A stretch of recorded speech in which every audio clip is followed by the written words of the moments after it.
और चलिए आपको सीधे राजधानी भोपाल ले चलते, जहां पर कार्यक्रम आयोजित है। सीएम डॉक्टर मोहन यादव पहुंचे हुए हैं। जी, अपर मुख्य सचिव महोदय उच्च शिक्षा विभाग मध्य प्रदेश श्री अनुपम राजन जी तथा अध्यक्ष मध्य प्रदेश निजी विश्वविद्यालय आयोग भोपाल डॉक्टर भरत शरण सिंह जी से विनम्र आग्रह करेंगे कि आप अपने कर कमलों से दीप प्रज्वलित कर कार्यक्रम की शुरुआत करें। ओम श्री गणेशाय नमः, सरस्वत्यै नमः, श्री गुरुभ्यो नमः। हरिः ओम। प्रणो देवी सरस्वती वाजेभिर्वाजनीवती, धीनामवित्रयवतो आनो दिवो बृहतः, पर्वतादा सरस्वती यजदागन्तं यज्ञं हवन् देवी जुजुषाणाघृताजे शक्मानो वाचमुषति शृणोतु। पाविरवे कन्या छित्रायुः सरस्वती वीरपत्नी धियन्धात्, नाभिर्चित्रगुं शरणगुं सजोषा दुरादर्शं गृणते शर्मयं सत्। शिवानश्वन्तमावह सुमृडिका सरस्वती, मातेव्यो मा सन्दृशी। ओम शांति शांति शांति। बहुत बहुत धन्यवाद।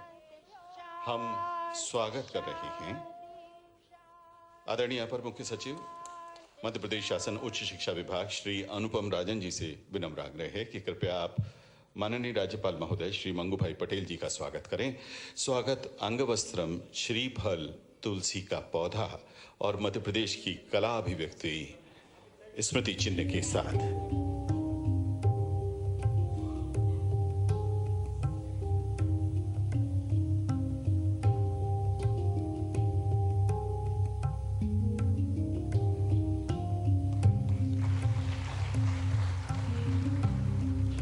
आदरणीय अपर मुख्य सचिव श्री अनुपम राजन जी से विनम्र आग्रह है कि आप माननीय मुख्यमंत्री डॉक्टर मोहन यादव जी का स्वागत करें।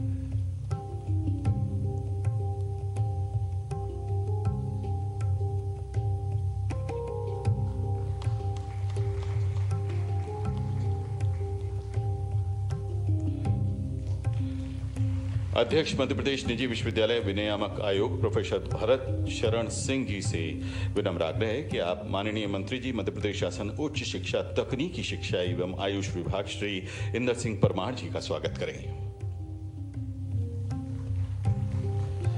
प्रोफेसर भरत शरण सिंह जी से विनम्र आग्रह है कि आप हमारे बीच में उपस्थित डॉक्टर सच्चिदानंद जोशी जी, आदरणीय सदस्य सचिव इंदिरा गांधी राष्ट्रीय कला केंद्र नई दिल्ली एवं राष्ट्रीय अध्यक्ष भारतीय शिक्षण मंडल का स्वागत करें।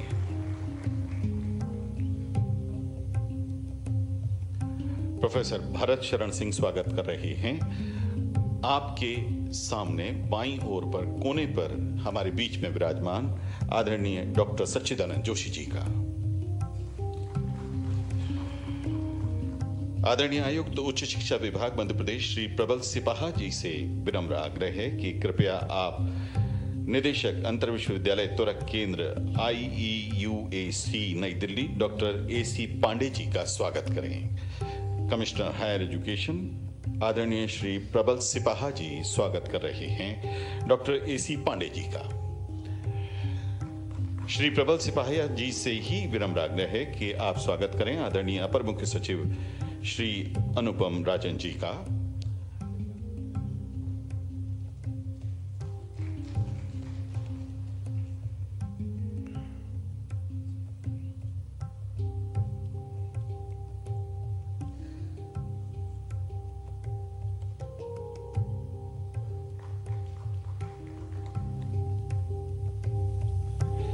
आदरणीय कमिश्नर हायर एजुकेशन श्री प्रबल सिपाहा जी से अब आग्रह है कि आप प्रोफेसर भरत शरण सिंह जी, आदरणीय अध्यक्ष मध्य प्रदेश निजी विश्वविद्यालय विनियामक आयोग का स्वागत करें। कमिश्नर हायर एजुकेशन स्वागत कर रहे हैं प्रोफेसर भरत शरण सिंह जी का। बहुत बहुत धन्यवाद।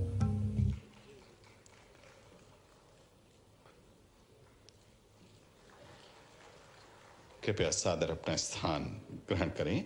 स्वागत उद्बोधन के लिए विनम्र आग्रह आदरणीय अपर मुख्य सचिव मध्य प्रदेश शासन उच्च शिक्षा विभाग श्री अनुपम राजन जी से।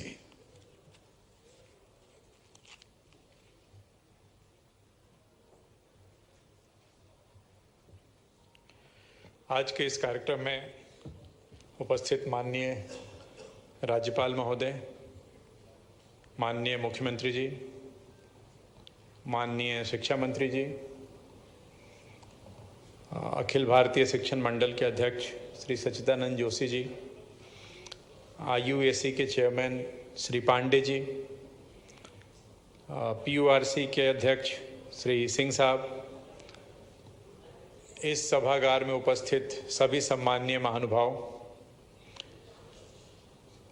आज का ये कार्यक्रम माननीय मुख्यमंत्री जी से प्राप्त निर्देशों के अनुक्रम में हम लोगों ने आयोजित किया। सदैव माननीय हम सब जानते हैं कि माननीय मुख्यमंत्री जी के नेतृत्व में हम लोगों को उच्च शिक्षा विभाग में काम करने का मौका मिला पहले, और तब से उच्च शिक्षा विभाग में किस प्रकार से उत्तरोत्तर नई प्रगति की जाए, नए नवाचार किए जाए, इसको लेकर के सर का हमेशा फोकस रहा, स्पेशल एम्फेसिस रहा, जोर रहा। तो इमर्जिंग जो ग्लोबल ट्रेंड है, जो व्यवस्थाएं बदल रही हैं वैश्विक परिदृश्य में, उसमें कैसे इस प्रकार के कोर्सेज हमारे यूनिवर्सिटी, चाहे वो प्राइवेट हो चाहे वो गवर्नमेंट हो, उनके माध्यम से इंट्रोड्यूस किए जाएं, उसको लेकर के सर के निर्देश थे कि एक राष्ट्रीय स्तर की कार्यशाला हो, जिसमें जो प्रतिष्ठित संस्थान हैं, उनके जो सब्जेक्ट एक्सपर्ट्स हैं, जिनका डोमेन नॉलेज अच्छा है, उनको बुला करके हमारी यूनिवर्सिटीज़ को उसके एक्सपोज किया जाए, उससे इंगेज किया जाए। इसी अनुक्रम में आज की ये कार्यशाला आयोजित है, 1 दिवसीय।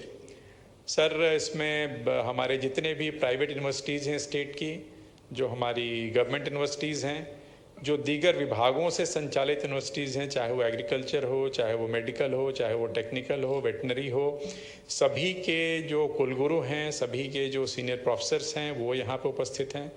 विभिन्न जो एलाइड डिपार्टमेंट्स हैं, उनके लोग यहाँ पे हैं। उच्च शिक्षा विभाग का लगातार ये प्रयास रहा है सर कि नए कोर्सेज इंट्रोड्यूस किए जाएं, चाहे वो AEDP कोर्सेज हों, चाहे वो स्किलिंग के कोर्सेज हों। हम लोग लगातार काम कर रहे हैं इस क्षेत्र में, और आज जो ये पूरा डे लॉन्ग डेलिब्रेशंस होगा, आज जो चर्चा होगी, हम लोगों ने उद्घाटन सत्र के बाद सर 4 तकनीकी सत्र रखे हैं। लगभग 50 से भी ज़्यादा सब थीम्स हैं सर, जिस पे हम लोग चर्चा करेंगे, और सभी वाइस चांसलर्स यहाँ हैं, डीन हैं और सीनियर प्रोफेसर्स हैं। मुझे पूरी उम्मीद है कि आज पूरे दिन भर की चर्चा के बाद हम लोग और बेहतर आइडियाज़ हमारे को मिलेंगे, और आने वाले दिनों में हम मध्य प्रदेश के बच्चों के लिए और बेहतर एकेडमिक एनवायरनमेंट हम उनको दे सकेंगे, और वैसे कोर्सेज हम अपने संस्थानों में इंट्रोड्यूस करेंगे और कर पाएंगे।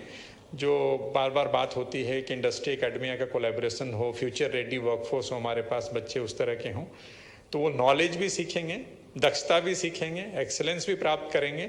और इस प्रकार का एक्सेलेंस होगा कि अगर वो मार्केट में उनकी मार्केट रेडीनेस अच्छी होगी, ये हम लोगों का प्रयास होगा कि हम उस टारगेट को अचीव करें आज के दिन भर के अपनी चर्चाओं से। इस कार्यक्रम में आने के लिए सर एक बार मैं पुनः आपका स्वागत करता हूं, सभी मंचासीन अतिथियों का, माननीय राज्यपाल महोदय का विशेष रूप से, जिनका सदैव सतत मार्गदर्शन हम लोगों को मिलता रहा है उच्च शिक्षा के क्षेत्र में। और सर ये सभी लोग सर, चाहे वो कोऑर्डिनेशन कमेटी की बैठक हो, चाहे वो अदरवाइज ऑल्सो, गवर्नर साहब का हमें स्नेह मार्गदर्शन सदैव प्राप्त होता रहा है। मैं सर पुनः आपका एक तरह से स्वागत भी करता हूं सर, और अपनी तरफ से आपकी कृतज्ञता ज्ञापित करता हूं।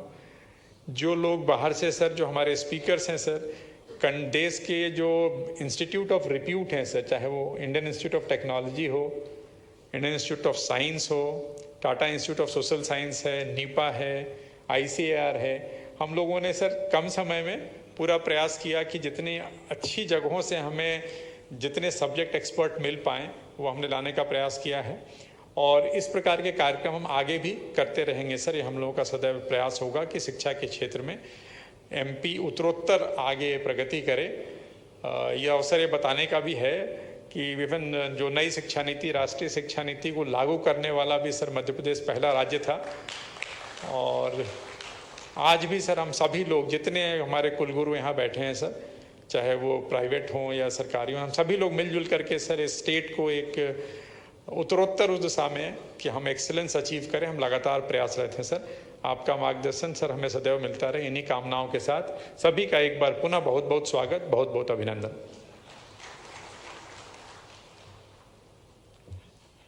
बहुत बहुत धन्यवाद आदरणीय अपर मुख्य सचिव श्री अनुपम राजन जी। आदरणीय देवी सज्जनों, हमारा परम सौभाग्य है कि हमारे बीच में सदस्य सचिव इंदिरा गांधी राष्ट्रीय कला केंद्र नई दिल्ली तथा राष्ट्रीय अध्यक्ष भारतीय शिक्षा मंडल श्री सच्चिदानंद जोशी जी उपस्थित हैं। आप मूल रूप से मध्य प्रदेश से ही संबंधित रहे हैं। पिछले 4 दशक का आपका अनुभव विभिन्न क्षेत्रों में है, जिसमें एकेडमिया के अलावा आप शीर्षस्थ स्तर के थिएटर आर्टिस्ट हैं। आपकी लिखी हुई किताबें प्रचलन में हैं और आपने भारत के बदलते हुए महामहिम मंगूभाई पटेल साहब, माननीय राज्यपाल मध्य प्रदेश शासन, अभी अभी जिनने अपना विषय रखा, हमारे मेरे अभिन्न मित्र और प्रारंभ से विद्यार्थी परिषद के समय से लंबा समय शैक्षणिक उच्च शिक्षा क्षेत्र में ही गुजारा, माननीय इंदर सिंह जी परमार, माननीय उच्च शिक्षा मंत्री मध्य प्रदेश शासन, ACS श्रीमान अनुपम राजन जी, सम्मानीय सच्चिदानंद जोशी साहब, आपने बहुत अच्छे से अपनी बात रखी। हमारे डॉक्टर भरत शरण सिंह जी, माननीय पांडे जी ने भी बहुत अच्छे प्रकार से जैसे विषय की शुरुआत होना चाहिए प्रारंभ में, ऐसा कहते हैं कि खेत में जैसे बीज पड़ते हैं वैसी फसल आती है। ये हमारे लिए सौभाग्य की बात है। हमारे वक्ताओं ने वो भूमिका अदा की है जिसके आधार पर हम निश्चित रूप से इस आज की दिन का सदुपयोग करेंगे, ठीक प्रकार से बात सोचेंगे और आगे बढ़ेंगे। ये थोड़ा सा कहीं कहीं हमने अपने इस एजेंडे के साथ कुछ अपने ज़रूरतों के हिसाब से विषय रखा है। यद्यपि शिक्षा से तो समग्र कल्पना आती है जिसमें कला, संस्कृति, इतिहास सब प्रकार की चीज़ है, लेकिन हमने इसको रोज़गार की तरफ ले जाने का प्रयास किया है।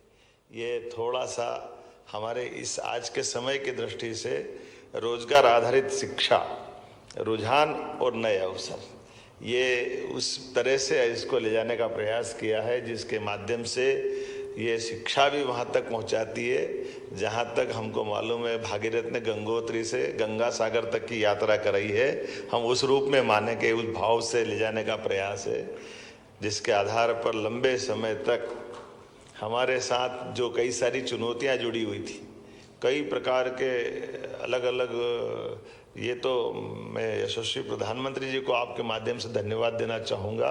एक बार जोरदार अभिनंदन माननीय प्रधानमंत्री नरेंद्र मोदी जी का करें, जिनके कालक्रम में अतीत में 2 बार और शिक्षा नीति के संबंध में विचार करने का प्रयास हुआ है, और एक बार 68 में, एक बार 86 में, और ये तीसरी बार 2020 में शिक्षा नीति पे विचार होकर नया ड्राफ्ट आया। दोनों बार के बारे में ऐसा कहते थे कि वो जो हुआ है चाहे 68 में हुआ या 86 में हुआ, लेकिन ये उधर आज़ादी के पूर्व काल की लार्ड मैकाले की पद्धति से कोई बाहर जा कर के बात करना या आना नहीं हुआ है। जैसे सहज में कभी कभी प्रश्न कर देता हूँ एक, कि आज़ाद भारत का आखिरी हमारा शासक दिल्ली की गद्दी पे कौन है जो भारतीयता से ओतप्रोत हो, भारतीय व्यवस्थाओं से जाना जाता हो? तो हमारे में से कई सारे मित्रों से वो बड़ा मुश्किल प्रश्न लग जाता है। और ये सबको मालूम है कि अगर आखिरी शासक की बात करेंगे तो पृथ्वीराज सिंह चौहान पे टिकना चाहिए, बीच के क्रम में कहाँ कोई आएगा, वो कहीं से कहीं तक नहीं आने वाले हैं। तो हमारे जो जड़ों से जुड़ने वाली बात आती है, और उसको समझने के लिए अगर दृष्टि दे तो दृष्टि ध्यान में आएगी, फिर हमको अपने सरदार वल्लभ भाई पटेल पे धन्यवाद की तरफ ध्यान जाएगा कि शासन की उस बात को समझने के लिए भी दृष्टा भी सामने थे, केवल उन उदाहरणों को पकड़ने की आवश्यकता थी। जब मोहम्मद गजनवी की घटना सोमनाथ से जुड़ करके दिखाई देती है, तो मोहम्मद गजनवी की घटना उसी काल की जब हमारे उस शासन काल के मैंने बात रखी है पृथ्वीराज सिंह चौहान से, और उसी काल से इस काल तक ये कैलकुलेशन करके कहा कि जब हम पराधीन हो रहे थे, जब हम कमजोर थे, तो हमारा आज़ादी का समय आया तो सोमनाथ क्यों वापस नए रूप में नहीं आना चाहिए, उसका जीर्णोद्धार क्यों नहीं होना चाहिए। यह जो आनंद का, ये जो एहसास है, ये जो पुरुषार्थ है, ये जो हमारी अंदर की अंतरात्मा है, ये क्यों स्वीकार नहीं करती कि हाँ आज़ादी का काल हो गया, हमारी जड़ें जहाँ जुड़ी है उस जुड़ी हुई व्यवस्थाओं के आधार पर हमारी दृष्टि वैसी क्यों नहीं होना चाहिए। ये उसी दृष्टि का दोष होने का परिणाम है कि उनके उद्घाटन पे विवाद हुआ, और उद्घाटन के विवाद का मैं बाद में बात करूँगा। लेकिन सोमनाथ ने हमको वापस हमारे लिए उस दौर की तरफ पहुंचाया जहां से महात्मा गांधी जी ने आज़ादी के लिए भी संघर्ष की यात्रा प्रारंभ की थी। जब उनने कहा था कि मैं भारत की आत्मा गांवों में बसती है, और गांव से लेकर राम राज्य तक की बात करते हुए बापू ने जो जन जन के अंदर आज़ादी की ललक जगाई, जिसको अलग अलग काल में हमने अलग अलग प्रकार से उसको पूरा एक साथ समाज खड़ा कर ले बगैर हथियार के, ये जो हमारा अहिंसा का जो अस्त्र का उपयोग पहली बार हुआ है, ये मूल रूप से जिसको गीता के 13वें अध्याय में क्षेत्र और क्षेत्रज्ञ की कल्पना करके तो उत्पन्न किया गया है, वो भी तो शैक्षणिक परिसर में ही जाता है। जब क्षेत्र और क्षेत्रज्ञ की बात करते हैं तो हमारे यहाँ 84 लाख योनियों में से 4 ही प्रकार के उद्भव माने गए। उस उद्भव में अंडज, जरायुज और हम मान के चलते हैं कि जिस प्रकार से एक बीज को परमात्मा की दृष्टि से हम अंकुरित करने के पहले गर्भ में डालते हैं तो समय आने पे वो अपने आप अंकुरित होकर निकलता है। तो ये हमारे द्वारा अंदर के शरीर में डाले हुए संस्कार जब हमारी यात्रा पूरी होती यही तो बाहर निकलते हैं, और उस यात्रा का नाम ही तो भारतीय सनातन संस्कृति है, उससे अलग कहाँ जाता है। तो हमारे अंदर जो संस्कार पिरोए जाते हैं वो शैक्षणिक जगत से तो उनका एक तरह से सारी प्रक्रिया होती, और इसी कारण से तो हजारों लाखों साल से विश्वविद्यालय से पहले अगर अपन जाएं तो भारत से लोग जुड़ना क्यों चाहते हैं, भारत के नज़दीक क्यों आना चाहते हैं। और ये हमने देखा ही है कि जो हमारे दुश्मन रहे उनने हमारे दुश्मनी का सबसे बड़ा कोई हमारे लिए जगह ढूंढी तो वो हमारी गर्दन काटने का नाप नहीं लिया उनने हमारे विश्वविद्यालय जलाने का रास्ता ढूंढा, जिसमें तक्षशिला, नालंदा, विक्रमजीत शिला, ये जो विश्वविद्यालयों पे जो अटैक हुए थे, उस अटैक के कारण से हमारी अपनी वो परंपरा को ख़त्म करने का प्रयास किया था। और इसीलिए माननीय आपने सही कहा कि हम तो 64 कला वाले राज्य से आते हैं, तो जो हमारी कलाओं के अंदर की जो लालित्य है, जो उसका आनंद है, मुझे इस बात की प्रसन्नता है कि भगवान कृष्ण ने कंस को तो मारा है, लेकिन कंस को मारने के बाद अगर शिक्षा ग्रहण करने कहीं आए तो मध्य प्रदेश की धरती पे आए, सांदीपनि आश्रम को गौरवान्वित किया, और शिक्षा भी क्या शिक्षा ग्रहण की उनने। और इसीलिए वो हमारा उस समय का सिलेबस, उस समय की शिक्षा पद्धति, वो जो चीज़ें हैं उसको पुनर्स्मरण, पुनर्जागरण करने की जरूरत भी है कि कैसे कोई एक विद्यार्थी अपने काल में 64 कला, 14 विद्या, 18 पुराण, 4 वेद, और वो शिक्षा, ऐसी शिक्षा जिसकी सबसे बड़ी परीक्षा महाभारत के काल में जब युद्ध के घनघोर नगाड़े बज रहे हों, उस समय का कोलाहल भरा माहौल है, लेकिन वो मुंह पे शिक्षा ही तो आ रही है। ये कैसा दौर, कितना अच्छा दौर है, जिसके लिए अब मैं उसके गीत के भाव में पुरानी फिल्म में एक अच्छा गाना आया था, उस पंक्ति से अपने को ध्यान में आता है कि हाँ हम देश के वासी हैं, होठों पे सच्चाई रहती है, दिल में सफाई रहती है। तो जो होठों पे सच्चाई लाए और दिल में सफाई लाए वही तो शिक्षा है, और वो तभी आ सकती जब रोम रोम में समा हो जाए। तो मैं मान के चलता हूँ आज का जो आपने रोजगार सृजन के साथ शिक्षा की बात कही है, तो हमने अपनी शिक्षा नीति के परिवेश में बहुत सारे प्रकार से वो सारे प्रयोग भी किए जो पूरे देश में हो सकता है नवाचार के रूप में जाने जाए, अग्रगण्य के नाते से जाना जाए। तो एक तरफ मध्य प्रदेश के अंदर 70 से ज़्यादा विश्वविद्यालय हमारे पास हुए हैं, जहाँ प्राइवेट और सरकारी दोनों का जोड़े, और हमारा कैंपस भी बहुत बड़ा हुआ है। उस कैंपस के अंदर संख्या तो बड़ी है, लेकिन इन कैंपसों के अंदर भी हमारी बहुत सारी नवाचार की स्थिति भी दिखाई दे रही है। मैं इस नाते से शिक्षा मंत्री जी को बधाई देना चाहूँगा, उच्च शिक्षा मंत्रालय के सारे अपने अधिकारी, कर्मचारी और बाकी लोगों को बधाई देना चाहूँगा। जब हमने शुरुआत करते गुरु की बात करी तो गुरु से हमारा वो नाता उस प्रकार से जोड़ा गया जिसके कारण से कहा गया कि विश्व गुरु भारत था तो विश्व गुरु हम किसी को गुरु शिष्य के नाते से देखने नहीं जा रहे। विश्व गुरु मतलब वही बात जिसके आधार पर जाना जाता है कि अंधेरे से प्रकाश की ओर जाने वाले व्यक्ति को हम गुरु कहते हैं, जो हमारे जीवन के अंधकार को प्रकाशमय कर दे। उसी को गुरु कहते हैं। इसलिए हमने वाइस चांसलर का नाम बदल करके कुलगुरु करने का प्रयास किया, ये हमारे अपने उच्च शिक्षा शैक्षणिक संस्थान में। और मुझे आनंद तो तब आया कि जवाहरलाल नेहरू यूनिवर्सिटी जैसे लोगों ने भी हमारे वहाँ का नाम भी बदल गया। तो ये अब अपनी यात्रा कहाँ से कहाँ जा रही है, अपनी मध्य प्रदेश से दिल्ली की तरफ ये यात्रा से आखिरकार वो सब प्रकाश दिया जिसकी आवश्यकता है। मैं महामहिम को धन्यवाद देना चाहूँगा, आपकी मौजूदगी में निर्णय हुआ और यहाँ फलीभूत हुआ और आगे तक चलता गया है, उसका जो आनंद दिख रहा है। इसीलिए जब हमारे यहाँ 10,000 से ज़्यादा शैक्षणिक संस्थाओं में जब हमारी NEP 2020 के पाठ्यक्रम के हिसाब से पुनर्गठन की दिशा में आगे बढ़ गए, हमारे सांदीपनि विद्यालयों में लगभग कक्षा 6 से ज़्यादा, उसमें 220 से ज़्यादा विद्यालयों के अंदर कक्षा 6 के बच्चों को भी कोडिंग करने के लिए हमने अपनी कंप्यूटर लैब से जोड़ने का प्रयास किया है। ये जो हमने कहा कि केवल शिक्षा केवल कागज की डिग्री लेने के लिए नहीं हो, उसका जीवन में उपयोग हो और भविष्य की चुनौतियों से वो लड़ने में या उसको समझने में समर्थ हो। इसलिए AI, data science, machine learning, cloud computing, biotechnology, green energy, आज का जो समय चल रहा है वाकई, अब मैं इसको सरल शब्दों में यही कह सकता हूँ, आजकल करेंसी का जमाना है, लेकिन ये मान के चले कि स्किल ही करेंसी है, ये भारत वालों को मालूम था। इसलिए भारत के लोगों की दृष्टि के हिसाब से आज हम अपने स्किल पे ही जा रहे हैं। जब हम स्किल की तरफ चलेंगे तो आज के समय में इनोवेशन की तरफ भी आना पड़ेगा, और इनोवेशन में हम सब प्रकार से बढ़ रहे हैं। जब एग्रीकल्चर के मामले में भारत के अंदर सबसे तेज गति से आगे बढ़ने वाला अगर कोई राज्य है तो मध्य प्रदेश है। तो मुझे इस बात की प्रसन्नता है कि केवल हम खेती नहीं कर रहे हैं, खेती की शिक्षा, एग्रीकल्चर, एजुकेशन भी हमारे सामान्य विश्वविद्यालय तक ले गए। ये हमारे लिए बड़ी बात है। हमारे चारों तरफ आज जो वातावरण बना है देश में, अपना उच्च शिक्षा विभाग इसमें अग्रगण्य भूमिका निभा रहा है कि हाँ, हम अपने विद्यार्थियों के लिए अगर वो शिक्षा के बाद कोई सर्विस में जाए तो, अन्यथा अपनी खेती किसानी भी करे तो उनकी शिक्षा दीक्षा भी आधुनिक तरीके से होना चाहिए, इसमें क्या कष्ट हो। इसी प्रकार से दूसरे भी बहुत सारे कोर्स खोलने की बात कही है। मैं महामहिम को धन्यवाद देना चाहूँगा। हमने अपनी कई सारी चीज़ों को, बनी बनाई व्यवस्थाओं को, चूँकि 2020 की शिक्षा नीति लागू हुई है, इसलिए बीते समय के कई कठिनाइयों को दूर करने के रास्ते भी हमने परिमार्जित करने का प्रयास किया, उनको दूर करने का प्रयास किया। और उसका उदाहरण हमारे मेडिकल यूनिवर्सिटी वाली बात आती है कि हाँ, मेडिकल यूनिवर्सिटी भी होना चाहिए, लेकिन मेडिकल यूनिवर्सिटी केवल पूरे प्रदेश के सभी मेडिकल कॉलेज को संचालित करे।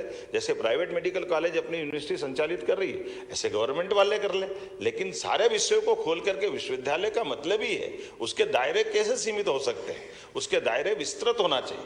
और इसलिए विस्तृत दायरे में आज के इस दौर में जब आप दिन भर, आज मैं सारे विद्वानों के नाम देख रहा था, संस्थानों के, अपने देश भर के स्वनाम धन्य बड़े बड़े संस्थानों के बड़े बड़े विद्वान आपके बीच में बैठे हैं। ऐसे विद्वानों के बीच में मैं ज़्यादा नहीं बोलना चाहता हूं, लेकिन मैं दिल से स्वागत करना चाहता हूं। हमने कुछ और नए कदम बढ़ाने की तरफ संकल्प लिया है। हमने कहा कि जब हमने अपने दूध उत्पादन में, मध्य प्रदेश देश का तीसरा राज्य है और ऐसे में हमारे दूध उत्पादन के आधार पर हम नंबर 1 पे जाना चाहते हैं कि इस राज्य के अंदर के पशुपालकों को भी उतना मदद मिले। तो जब हम देश में नंबर 1 बनना चाहते हैं, जब 6 करोड़ से ज़्यादा पशुधन हमारे यहाँ है, ऐसे में केवल एक वेटरनरी कॉलेज से डॉक्टर कैसे उसकी पूर्ति कर सकते हैं। इसलिए ये कोर्स भी सारे विश्वविद्यालय में खुलना चाहिए। उस केवल पशुधन की बात नहीं करें, मत्स्य उत्पादन में भी मध्य प्रदेश बहुत तेजी से आगे बढ़ रहा है। जब विश्व का पहला नदी जोड़ो अभियान का 1 नहीं 3 संकल्प हम करते हुए आगे बढ़ रहे हैं। अपने यहाँ एरिगेटेड एरिया भी जब बढ़ रहा है, सब प्रकार की व्यवस्थाओं पे हमने ध्यान दिया है। तो मत्स्य उत्पादन से लगा करके पशुपालन तक, और पशुपालन से लगा करके और भी इसी प्रकार के नए नए सारे सेक्टर में जाने की आवश्यकता है। ये बात सही है। AI के ज़माने से थोड़ा सा लोगों को डर लगता है। मैं कहता हूँ कि डरने की बात कम है। याद करो 2000 साल पहले हमारा तो अतीत कितना गौरवशाली है। हमारे यहाँ एक आदमी था जो राजा राज्य भी चलाता और भूत भी पकड़ लेता। विक्रम बेताल कहाँ था? हमारे पास ही तो था, और कहाँ जाएगा हमारे यहाँ। विक्रम के बेताल का वो दौर हमको हमारी शिक्षा से भी जोड़ता है और उस काल के गौरवशाली अतीत से भी परिचय कराता है कि एकमात्र देश भारत है जहां ये सारी चीज़ों का उपयोग करते हुए लोगों की बेहतरी के लिए जो बेहतर से बेहतर कर सकते हैं, उस दिशा में हम बढ़ने के लिए समर्थ हैं। आइए हम सब संकल्प करें। निश्चित रूप से मध्य प्रदेश सरकार आज आपके जो विचार का नवनीत निर्णय मिलेगा उस दिशा में ठोस कदम बढ़ाएगी। मेरी अपनी ओर से एक बार फिर सब आपका अभिनंदन, धन्यवाद। भारत माता की जय। बहुत बहुत धन्यवाद माननीय मुख्यमंत्री डॉक्टर मोहन यादव जी। आपने ठीक ही कहा कि जो स्किल है वही करेंसी है और इनोवेटिव आइडियाज़ के साथ मल्टी डिसिप्लिनरी एरियाज में हमको काम करना है और यही मध्य प्रदेश का संकल्प है और यही हमारी उपलब्धि भी। बहुत आदर के साथ अब हम आमंत्रित कर रहे हैं माननीय राज्यपाल महोदय श्री मंगू भाई पटेल जी को।